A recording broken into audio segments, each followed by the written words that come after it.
আজকে তোমাদের জন্য নিয়ে এসেছি এক দারুণ শিক্ষণীয় গল্প, সাপের অহংকার। আমরা অনেকেই নিজের শক্তি বা যোগ্যতা নিয়ে অহংকার করি, কিন্তু জানো কি, অহংকারের শেষ ফল কখনো ভালো হয় না। তাহলে চলো শুরু করি আজকের গল্প, সাপের অহংকার। এক জঙ্গলে একটি সাপ বাস করত। সে ছিল খুবই শক্তিশালী আর তার বিষ ছিল ভীষণ মারাত্মক। সেই জন্য সে সবসময় নিজের বিষ নিয়ে অহংকার করত। জঙ্গলের অন্য প্রাণীরা তাকে খুব ভয় পেত।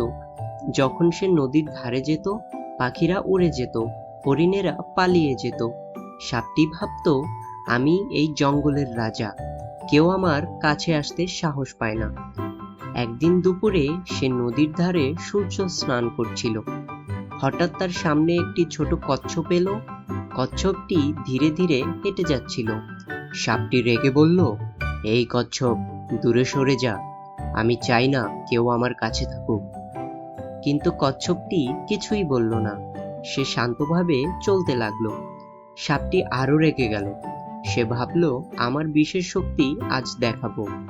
তখন সে ফুঁসতে ফুঁসতে কচ্ছপকে ছোবল মারল, কিন্তু অবাক হয়ে দেখল কিছুই হলো না।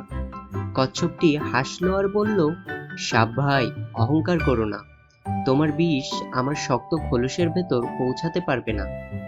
সাপটি লজ্জায় মাথা নিচু করল। তখন সে বুঝল, অহংকার করা ঠিক নয়। অহংকারী মানুষকে একদিন ছোট করে। এরপর থেকে সাপটি আর অহংকার করত না। সে শান্তভাবে বনে চলাফেরা করত, আর বনের প্রাণীরাও তাকে ভয় না পেয়ে সম্মান করতে শুরু করলো। গল্পটি কেমন লাগলো কমেন্টে জানাও। এমন আরো সুন্দর সুন্দর নীতিকথা আর রূপকথার গল্প পেতে চাইলে এখনই রূপকথার গল্প চ্যানেলটি সাবস্ক্রাইব করো আর বেল আইকন প্রেস করে রেখো। পরের গল্পে আবার দেখা হবে। ভালো থেকো, সুস্থ থেকো, আল্লাহ হাফেজ।